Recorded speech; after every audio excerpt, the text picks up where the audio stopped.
Hi there. Today I'm going to talk about this little rifle I picked up here recently.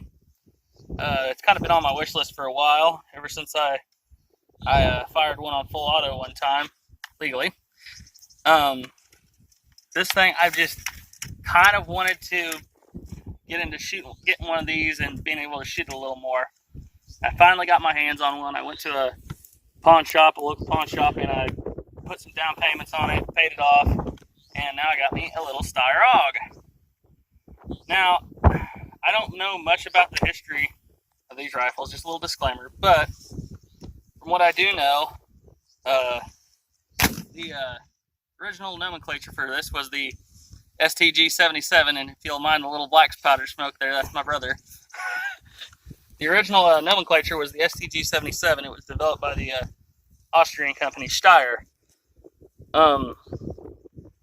Once it was adopted by Austria, there were several other countries there were quite a few countries that were interested in this design, namely Australia, Ireland, the Austrian Army, and a few others. I'm just not sure of all of who had it. But even the British went and adopted a bullpup. Now, I shot the British bullpup before, and I was not impressed. You cannot, unlike this, you cannot convert it to left hand. So they say, one of the guys I was talking to, I was saying, what if you're a left-hander and you're shooting one of these things? He's like, once you join the British Army, you become a right-hander. So, but at least with this one, you can change out the bolt, and you can pull this little tab off, put it over here, and you can convert it to left-handed shooting rifle. But, so, like I said, developed around 1977. A lot of people like to say the same year as the Star Wars came out. Developed in 1977, and it served through to this day with all sorts of countries. Now, I think New Zealand is replacing theirs for the M4 carbine. Australia loves theirs.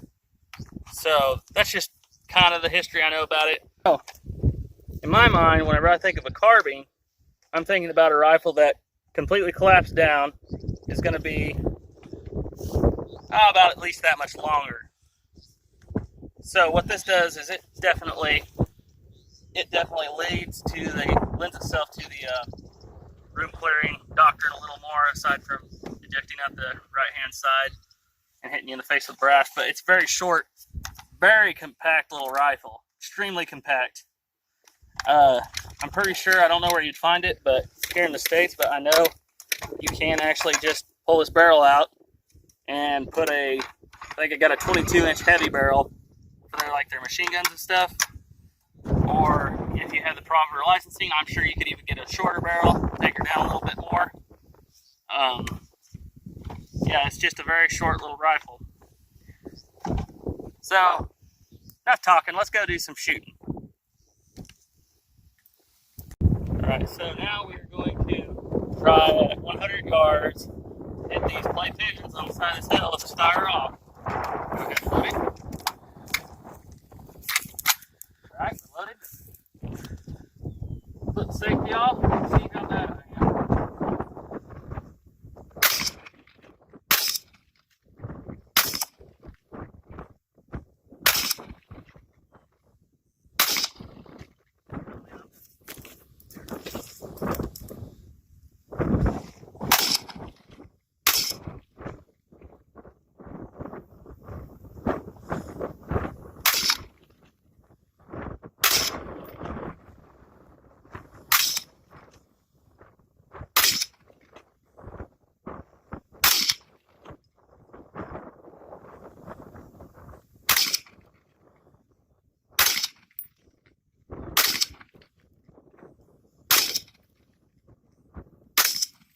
There we go, now I know where to aim.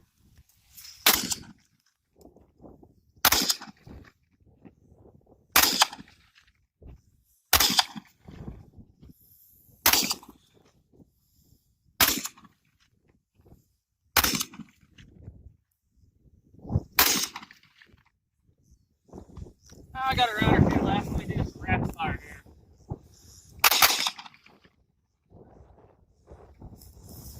Alright, yeah, my little dot here is not exactly zeroed. So I had to do a little Kentucky windage there, but as you can see, not too bad. Not too bad. So, now I would like to talk about some of the pros of this rifle, what I like about it. Turn my dot off here. One of the pros is, if you couldn't tell, is this thing is very short. And people who don't know much about this design would say, well, isn't that illegal because it looks like it has an 8-inch barrel on it? No. This thing, the barrel is bullpup. The barrel goes clear to right here. Alright? Your trigger and all of your trigger is up here, your hammer and everything's back here, and this is where all the magic happens. It's right in this little area in the buttstock. So I'll just show you here that it's all clear and everything.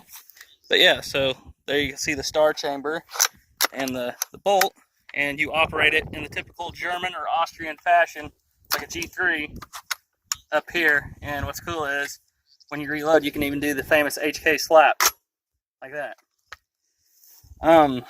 So yeah, that's one of the, it's very short, very compact. Another one of the things I'd like to say as a pro is the selector ergonomics. So now I've seen even on an M4, I can switch from safe to fire pretty quick. But on this one, you can see it's safe, that's the white dot, and you keep your trigger finger up here, and when you're ready to fire, you literally do this. And automatically you're on fire, and your finger is on the trigger. And then to flip it to safe, you know, it's very quick to transition from safe to fire, and it's very, you know, when it's on safe, because you feel that sharp block digging into your finger. Another thing, this thing is super easy to take down. Let me just show you right quick. So all you gotta do is make sure the weapon's clear. We are clear. Lock your bolt to the rear without letting it go forward. Push this button right here. Push it sideways. Pull your barrel out. That barrel's a little warm, so let your bolt go forward. Push down on your receiver. Push this little pin out right here. And then you just kind of pull your receiver up. That pops off. Pull your bolt carrier out. Comes right out. There's a detent right here in the stock. Push down on your thumb. Pull out the pin, your sling swivel. Pull off the butt plate. There's the trigger group. It's very simple. I would almost argue that it's almost as simple as an AK. It's very quick to take apart. Very easy to take care of. Yeah, and then just to put it back together, you just reverse your steps here. Just push in on that. Push that in. Pull it, drop your bolt in. Drop your receiver back in.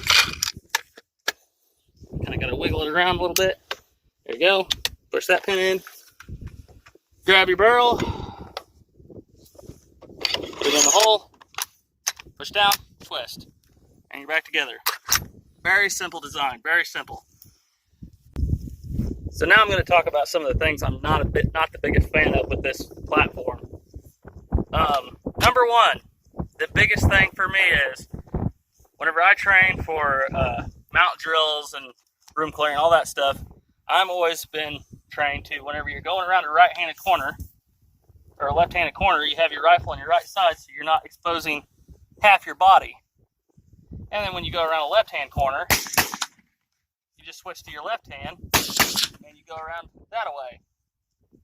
Well, if you see the problem here of why it would be bad to shoot this thing left-handed, if you can't see, I'll tell you. The brass comes straight back and it's going to hit you right in the mouth every single time you fire. So that's one of the issues that can be resolved with a brass deflector. But even then, when you go to shoot, you have to keep your face back here because your brass deflector's right here, so you'd have to be like that. So that's one con. Another thing is that I'm not a biggest fan of is this forward grip. So yeah, well, you got the whole 80s tactical forward grip thing going on.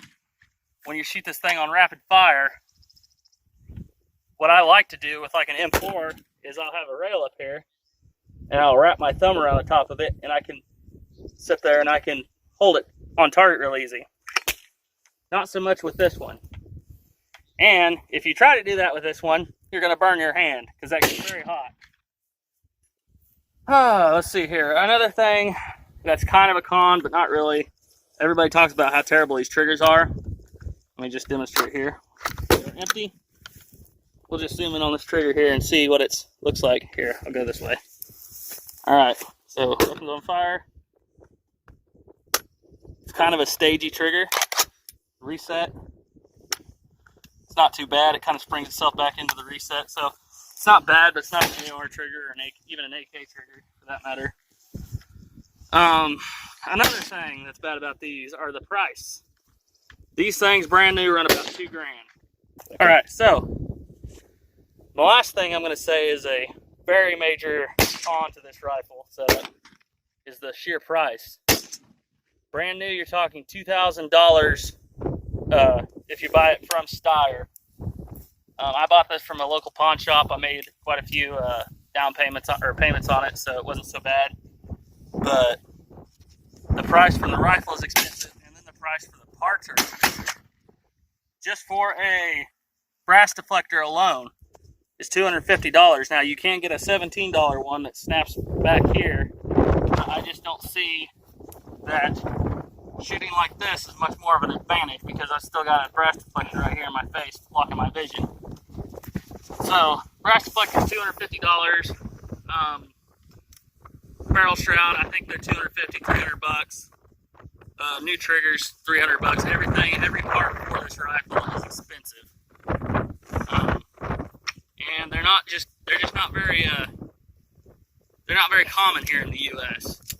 I've actually heard that you can actually own these in some European countries. I'm not, correct me if I'm wrong, but I've heard that you can't actually own these in some countries, but just these.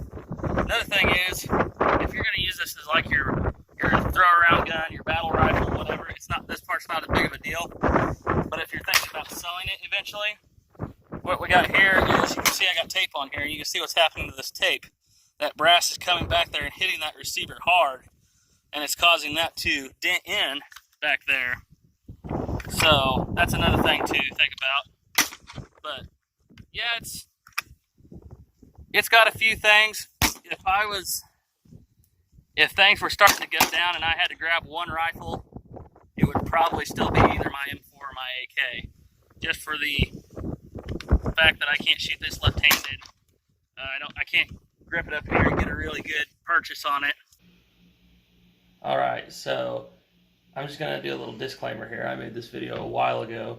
Since that time, I've actually sold the Steyr AUG in order to get some more weapons for the channel. And, you know, it was kind of a cool rifle. It just wasn't really me after I got done shooting it for a while. So, anyhow, and then once I got done editing a little more, I realized I did not film an ending to this video. So, thanks for watching.